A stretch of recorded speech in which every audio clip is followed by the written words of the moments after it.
Good morning, traders, and welcome to Trade the Structure and the morning Jumpstart Macro View of the US markets. So we're going to just recap what happened overnight and where we see the action for today. So let's get into it. Firstly, the market was way down into the close. You can see this is the ASX 200. We'll look at the US in just a moment. They're basically following the US overnight. So you can see it pretty much was up in resistance and then just got knocked down into the close. And that was pretty much all in all, that was the close of the ASX session. So this was the actual ASX session. Bit of a, all in all, it was a choppy session. I mean, to trade that was kind of tough if you're trading intraday. But yeah, choppy session, ended on towards the highs, sold off in the European session, sort of climbed up, had another go at those 71.21 zone, and then fell over into the close. So, it's still been weighed down. We'll look at the US. So overnight, the Facebook weighed on the market and on tech. So everyone's sort of watching some tech shares. Facebook's still trying to find the bottom, it looks like, and they're just worried about inflation. And after the Friday's numbers in employment data was quite strong, and the numbers are picking up, inflation concerns. So they're really just waiting to see what happens with the rate rise. I think it's due. Announcement's due soon. I'm not sure exactly when, but they're looking towards a rate rise in the US. So it's weighing on the markets, weighing on tech. And then you've got the other things like Facebook also weighing on tech overnight. I think Facebook was down about 4% or so. But yeah, that's the ASX. So we'll look at for today. I don't know. I would expect that to flush that level 70.81. Maybe a bit of nervousness on the open, but you could get something like this, bit of a flush down and then just gets ramped straight back up again. Longer term, that's a 5-minute chart. But longer term, it's still we've got a low in here at 71.21 is confirmed. If we start to ramp up here and get a lower high, I'll be selling into that and see if we can break down through 70.81. If we just flush down and drive straight into 70.66, for instance, and flush that, I'll be looking for that to hold. Okay, I think if it's gonna just jam straight down and want to have a bit of a sell-off today, you're going to get opportunities like, say, pushing down, retest there, fail, retest there, and so on. Okay, but if it's just going to push down to a level and straight back up again, I'll be looking for that to hold. Right, so we'll be watching that for that action today. US tech, we're on. Yep, US tech. So this is the Nasdaq. Still continues to get held down at 14,830, and then you've got this inside level or another level at 14,765. So that's still weighing on the market. This is the longer term. We were talking about this longer term uptrend starting to break down. This was a retracement held at 15,310, which was talking about the last few sessions, and then it's starting to get sold off today overnight as again and the previous few sessions. So if that can hold that inside level at 14,830, it looks like it's spiking to these levels and getting whipped up pretty quickly, but it is still weighty. Okay, so that's all we're looking for. If that starts to hold a lower high just in here, for instance, I'd expect it to drive through 14,435. S&P, or for want of a better term, the Nasdaq, due to just the amount of shares that small amount of shares that can move this the S&P 500. So an S&P, an index of 500 stocks, is getting bullied around by a few shares, really. Same sort of scenario. We've got this longer term uptrend. It's broken down, started to hold off this support at 42.96, ramped up into the 45.90, and we're starting to get potential for this level to hold. Like it's caught between these two levels, 45.44 and 44.80. So it's getting supported here. So we're really just looking for one or two things longer term. You're either looking for that to break and just fade, and then we're looking to sell into that, or if this can sort of start to bounce back up again, and then action like that. If that starts to drive up through there, then we've got another bit of a buy the dip mentality, and we could head back up through 45.90. But I'm not, not being a bear, but I'm not biased up. I'm sort of biased at least sideways and a bit of weight coming into that market. Dow fell apart into the close last hour or so at 35,330. Drove down, retested that level 35,000 and bounced off that into the close. Now earlier on, it touched that level a couple of times.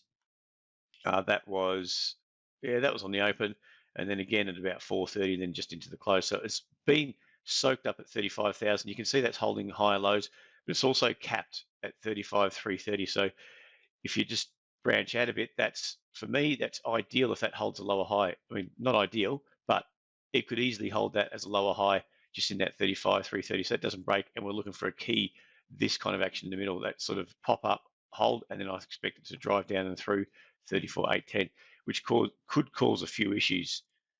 That's kind of the action it's holding at the moment. Okay, and if that gets through 34, or at least 34,945, this level through here, then there's going to be a few problems for the Dow. Hang Seng, so the Hang Seng was very choppy. This was the open chop. It was a real grind. I was trying to trade that yesterday. Had a couple of trades, only small gains, but it was a real tough going, that sort of price action, that grind down. The algos were working that lower, no doubt about that. And then they drove it back up again into the close. So there's nothing really setting up nicely there. If you picture it out, you can see this drive up. We're consolidating sideways. Normally when you consolidate sideways and the momentum comes off, another momentum lift up means this is going to drive higher. Okay, but at the moment, it's still relatively choppy. So it's going to be a tough one to see how that goes today, whether it can just drive down into this level again, take out those lows and ramp back up. But expect, if you're going to go long, expect the lows to be taken out. So if I want to be long, I expect a flush to this level and then hold a higher level, higher low for me to trade into. And same on the upside, bit of a flush of the highs, trap some traders, clean some out, and then reverse. Japan on the Nikkei, that to me, it's not looking so crash hot. We've got big drive down, pop up, retest it. That's failed. The RTF at 27,460 drove down, and this action here has been a steady grind.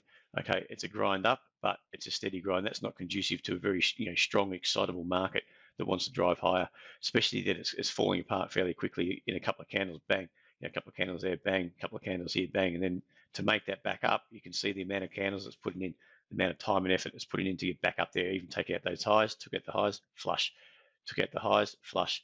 So it'd be interesting to see whether we flush this level and drive down lower and work off this level, or we work off this level, or we get something just going a bit of a grind back up through these highs, and then we flush down again. Okay. Gold. Now gold rallied last night, found the bid at 1809. That was supported. It did flush up and back down like I expected, but it didn't do this kind of thing again. So that's different price action that's coming through. Was built up. That was a slow, steady grind up and starting to accelerate up. In no man's land for me. I either want a big flush down, hold a high low like this before I look at getting along, or if it just grinds up into 1830, that could be an area where we find some selling. Okay, otherwise it could just be a steady grind up. I'm still not bullish on gold at all. I still think it just gets played. If it can't go up, it just can't go down. It gets grinded up by the algos, and then get these smacks down just to stop them all out again. But we'll see. Either way, let's just get out to a bigger look at the daily time frame. The dailies is looking good, but you can't just say that is looking juicy. It could easily just sell off. All right, so just bear in mind that inflation hedge for gold. I just don't think it's true at the moment. We're talking about rate rises for a long time, and gold's been choppy. Okay, maybe they're just waiting for the fact that it starts to raise rates. The first rate rise in the US could kick off gold. We don't know, but for now, we're trading what we see, not what we expect, and it's not playing nicely. Really, for lack of a better word, that move down, expect it to grind back up, but still caught within these higher lows and lower highs. Okay, US light crude or crude oil, to me, that level's holding around the 90 mark, 90 and a half. Holding that, to me, looks like it's set to pop up again, have another go. So this level through here is daily highs. It's coming to a daily zone. It could easily extend that. So that daily zone could be from 92 bucks to 95. Okay, it could easily extend. So if you're trading it on the shorter term, just realize where you are, and we're not looking for another big bull run higher. But if that extends up, okay, you can trade that intraday, but just be wary that it is into a daily resistance. It hasn't pulled back. It's been quite strong on that move up. You can see quite strong with really no pullbacks on the daily time frame, just intraday, and it's maybe due for a bigger correction. But we'll have to wait and see. But either way, for intraday, that looks quite good for a bit of a spike up. Copper has been caught between these two levels, 97.39 and up towards that 99 area. It's chopping around, linked into the US dollar, but again, this is a bit like I think what we're talking about there, the Hang Seng, that rally up, consolidation sideways as momentum drops. So if we get another lift in momentum, this could easily just spike up. Okay, that's not so bad for the bulls. Okay, you got a nice double bottom RTF retest fail down here. It's lifting, it's holding a higher level, so that could potentially see a good spike high. If you take that leg up, if it continues, breaks up through here, that leg up could take us up through these highs quite easily.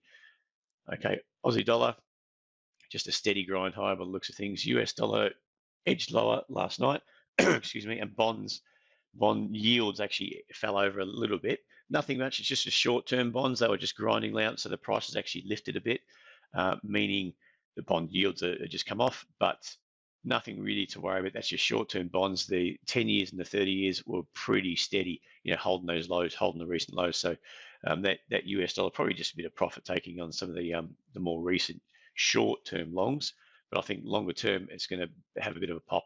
And we'll look at the yen in just a moment. So a bit of a grind high. Don't expect too much from the Aussie. It's in no man's land for me. If you're going to go long, that's about it. You can hold your stops below these higher lows.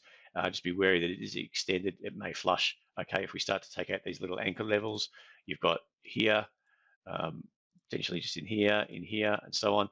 I just wanted to see a pullback. This level holds, and then potentially go long into there. Something like this. Forget that. But for now, it's in no man's land on a bigger time frame. Euro hasn't broken down because of what's happening with the US dollar. US dollar sort of grinding down. The euro is not too convinced that it's not going to grind down. It's not going to rally again on the US dollar, that is. But for euro, it's with the backflip in from the ECB, talking about rate rises a long way away, a bit like the RBA, talking 2024, all of a sudden, hang on a sec, guys, we got this wrong. It's now 2022. This year, we're talking about rate rises in the from the ECB on the euro. So that's potentially why we find that support through 114.18 or that zone through here. But if the US dollar starts to take off again, that's going to roll over. Okay, but we'll see how it goes. It probably may not roll. So it's sort of been a one-for-one move, the euro, the US dollar. US dollar pops up, it's evenly pushed down on the euro, but because of that interest rate news, it could be less of that and more support on dips. But we'll wait and see. The pound is just through this 35.22, just choppy. Okay, so start of that session, that session was pretty much over here. We've got 7th, that was yesterday. That was the open, just a choppy grind. So really difficult one to trade. It's getting supported because of the BOE raising rates. So again, a bit like what we're saying into euro, rate rises are going to support it, but the strength and the favor goes into the US dollar. Okay, because there's potentially more rate rises. We probably had one in the BOE, maybe one coming on the ECB from the ECB. Whether or not they're going to load up on rate rises as compared to the US, talking up 4 this year or factoring in 4 rate rises this year, but it's still, it's US dollar weighted. Okay, US yen, to me, that's broken up through this level. It's just oscillating around that level at the moment, 150.16. I still expect, we might flush lower. The anchor for that move up is here. You've got, power up, consolidation, power up. If that starts to hold above this level or even above this little minor level in here, then expect it to start attacking into 115. If it starts to roll through this zone, it could easily take out stops at 114.82. Okay, so just bear in mind that. But either way, I'm still expecting some love back into the US dollar. Lastly, we're just looking at some cryptos, and then we'll finish it off there. They're ticked off higher. Okay, so that sell-off into the close didn't affect them really.